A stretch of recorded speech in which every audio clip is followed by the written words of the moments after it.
Now I know you're all waiting for me to ask you the question. Știu că toți așteptați să vă pun întrebarea. How many of you walked 15 extra minutes today? Câți de dumneavoastră v-ați împlinit angajamentul de a face 15 minute exerciții în plus? Mâna sus. I like to see those hands. Îmi place să văd mâinile. Very good. Now I'm not going to ask you to walk another 15 tomorrow. You want to ask this? No, I'm not. N-am going să vă to. mai întreb. Să vă mai cer să mai faceți încă 15 în plus. I want you to walk 15 minutes extra again. Not more than you did today, but at least as much as you did Și today. am să vă rog doar ca măcar cât ați adăugat cu 15 minute în plus să faceți și mâine la fel. Now, if you didn't walk any extra today, tomorrow's your chance. Dacă n-ați făcut-o azi, aveți ocazia mâine. Does that make sense? Are rost? All right, we'll ask that question again tomorrow. Mâine vă întreb din nou. I have good news for you this Am evening, vești bune pentru voi. and that is that research has shown that if you walk for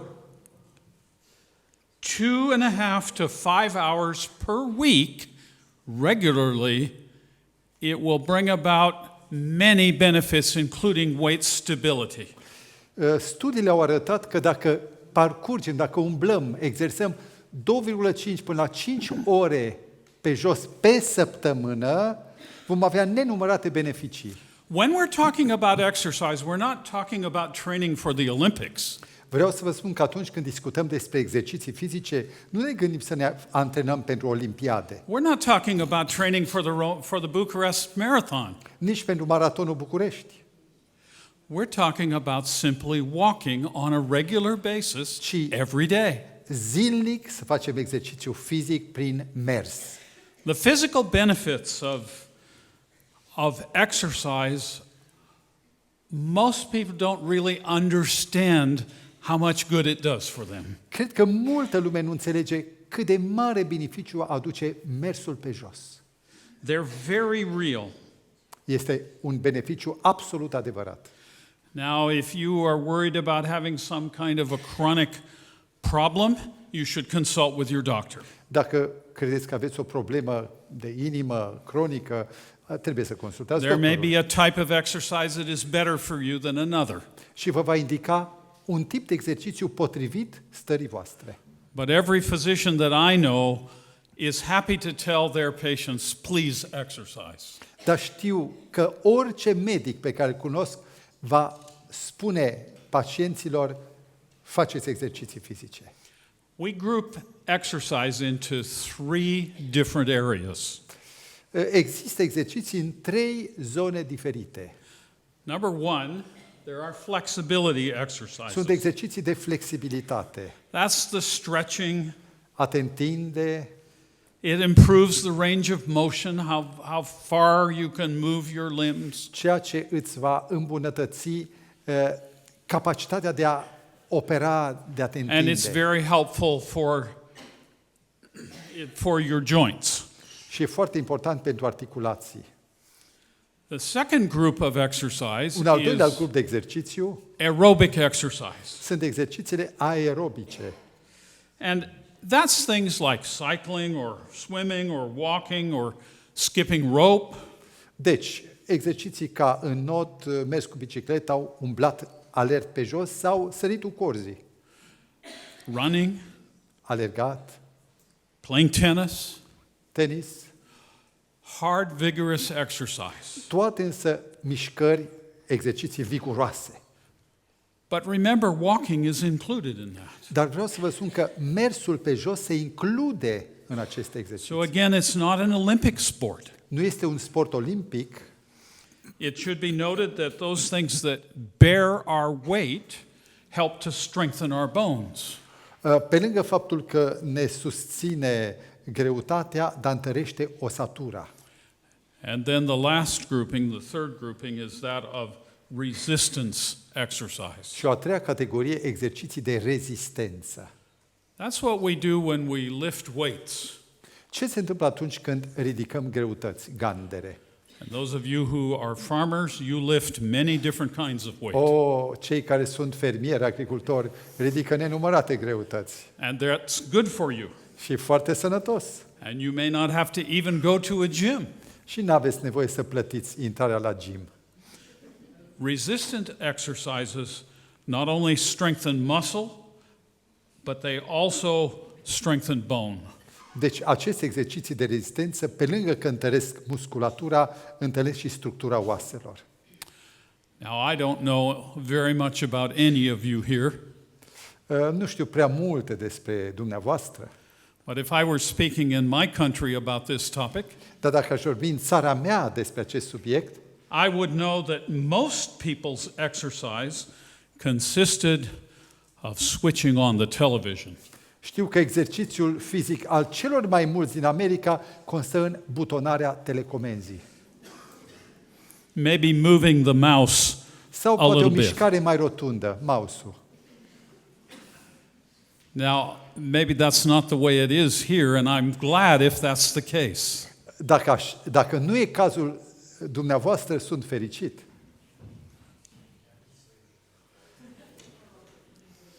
That's an American, you know Asta e that. americană, nu vă uitați.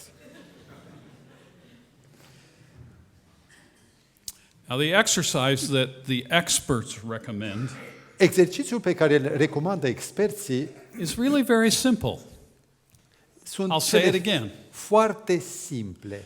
2.5 hours of moderate to vigorous exercise per week. Doar 2 ore și jumătate de exerciții viguroase pe săptămână. Now, if you divide that by 7, Dacă împărțiți la 7, you get 30 minutes a day. aveți circa o jumătate de oră pe zi. That's not overwhelming, is it? Nu e prea mult. It's achievable. Se poate realiza. And if you want to bump that up a little bit, you can take it to 5 hours a week. Și dacă vreți ceva mai mult, ajungeți la 5 ore pe săptămână.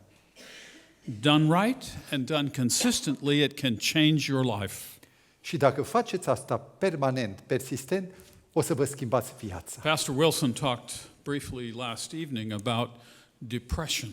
Seara trecută, pastorul Wilson ne-a spus câte And ceva he despre gave some depresie very good counsel. și v-a dat niște sfaturi foarte sănătoase. And he also mentioned exercise.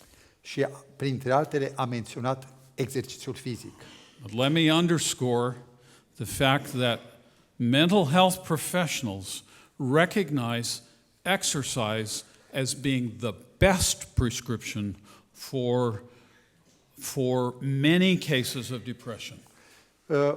Experții în psihiatrie, psihologie, recunosc că exercițiul fizic este o soluție pentru multe tipuri de depresii. Now, how do we know the intensity of our exercise? Cum am putea să știm cât de intensă este procedura, sunt I'm exercițiile going to share a noastre? simple rule of thumb with you. Vă dau o singură regulă. If you can carry on a conversation with somebody that is walking with you, Dacă puteți întreține o conversație în mers, that's moderate exercise. e un exercițiu moderat.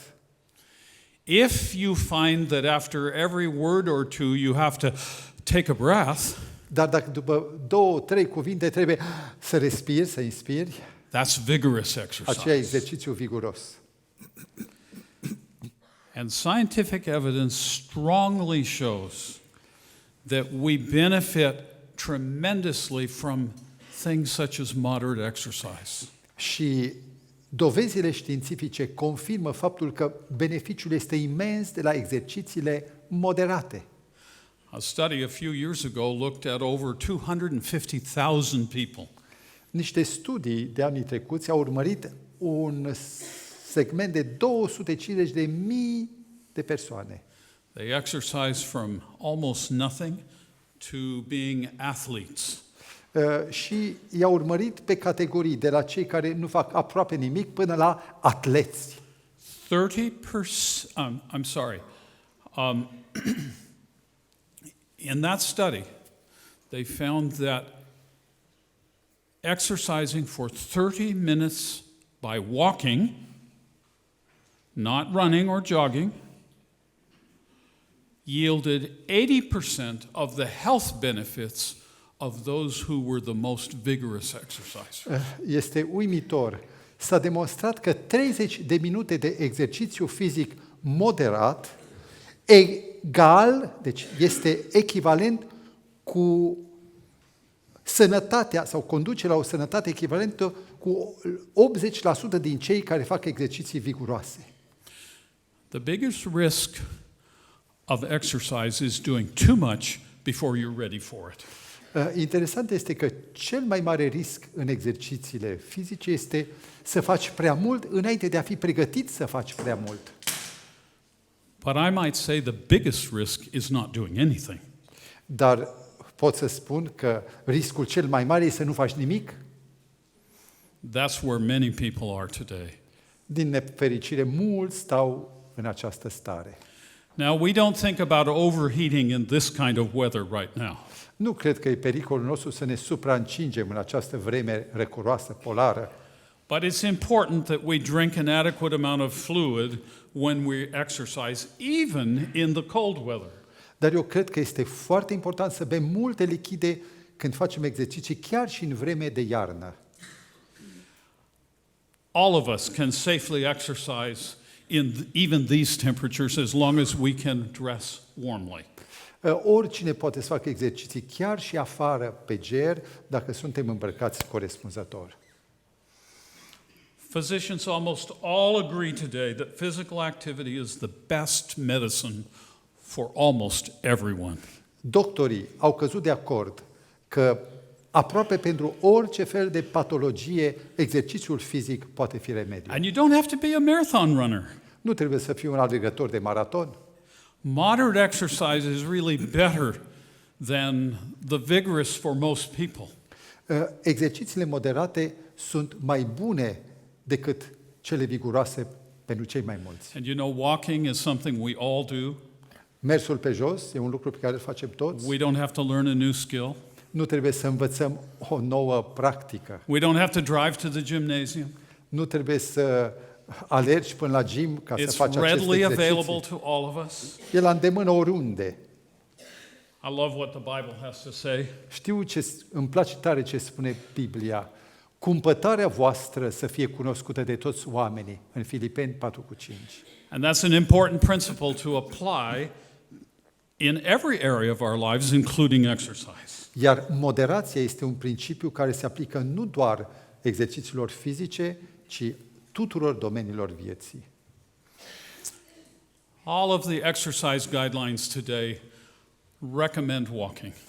Toate ghidurile de sănătate prin exercițiu recomandă în primul rând mersul pe jos. And that's why I didn't ask you to run a mile today or run 6 kilometers. De aceea nu v-am cerut eu ca pentru asta să alergați 1 kilometru sau 6, I only asked you to walk 15 extra minutes. și să umblați doar 15 minute. And I didn't even tell you how fast you needed to Și do nici nu it. v-am spus cât de repede să o faceți.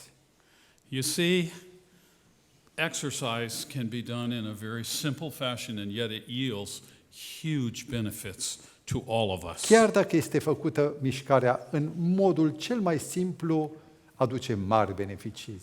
More than 150 years ago, a health pioneer by the name of Ellen White wrote, Cu 150 de ani în urmă, un pionier al sănătății Ellen G. White scria: mersul pe jos, oriunde posibil, e cea mai bună formă de mișcare, deoarece în felul acesta toți mușchii sunt puși în mișcare.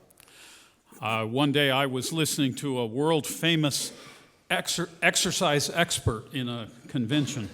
Am avut ocazia să ascult un expert în domeniul exercițiului fizic And la o convenție. he was a great promoter of walking. Și era un promotor al mersului pe jos. And he was asked this question: Și s-a pus această întrebare. is there any time when it would be appropriate to run? Cineva, probabil, care contesta exercițiul fizic, a spus: există vreo situație când e mai potrivit să alergi decât să mergi pe jos? And he thought for a moment, După o clipă de gândire, and then he said this: a zis: yes, da, if a bear is chasing you. când ursul e pe urmele tale. You know, it's time for most of us to get up off of our sofas and start being active. E bine, deci, ca fiecare să se ridice de pe fotoliu și să înceapă exercițiul. We should wear lightweight garments, layered. That is proven to be the best. Cel mai bine să ai haine legere ca să le poți And da we need to jos, dress appropriate to the weather. să te adaptezi cu îmbrăcămintea potrivit vremii. We can exercise in the heat as well as in the cold. Atât în vreme fierbinte cât și în ger. And it's important to remember that our feet bear the weight of our bodies. Amintiți-vă că picioarele suportă toată greutatea trupului. You don't have to have some fancy looking shoe. Nu trebuie să ai pantofi sofisticați, Just get a shoe that is comfortable ci încălțăminte and confortabile doesn't hurt your feet. și care nu te rănește. And we have all kinds of choices available to us Așadar, today. avem o grămadă de opțiuni. They don't have to have some world-class brand on them. Nu trebuie să avem pantofi neapărat sau Adidas de marcă. They need to be comfortable. Trebuie să fie confortabil. That's the important principle there. Iată principiul.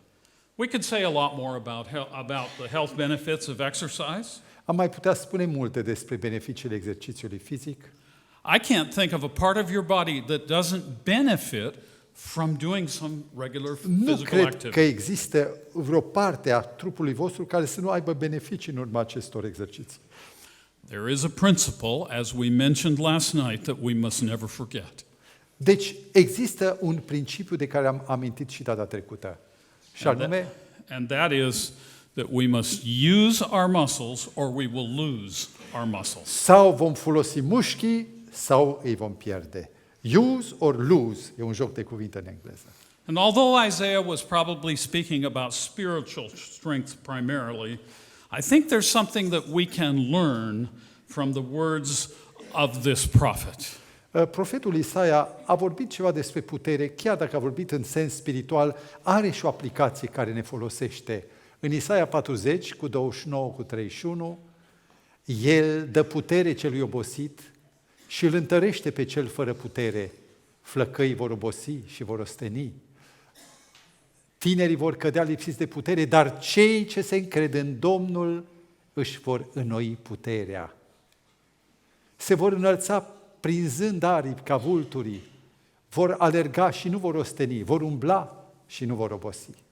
So if you want to live life to the full, Dacă vreți să trăiți viața din belșug, if you want to run and not be weary, dacă vreți să alergați fără să obosiți, if you want to walk and not faint, dacă vreți să umblați fără să leșinați, choose to establish a regular program of exercise, stabiliți-vă un program regulat de mișcare fizică. one that's appropriate to your level of physical fitness. Ceva care se potrivește cu starea voastră actuală. God designed us for movement, Dumnezeu vă încurajează la mișcare and He wants us to be physically active. și vrea să fim fizic activi. And He will empower us to choose to do that on a daily basis. Și Dumnezeu ne va încuraja să o facem zilnic acest lucru. God bless you each one. Dumnezeu să vă binecuvinteze pe fiecare.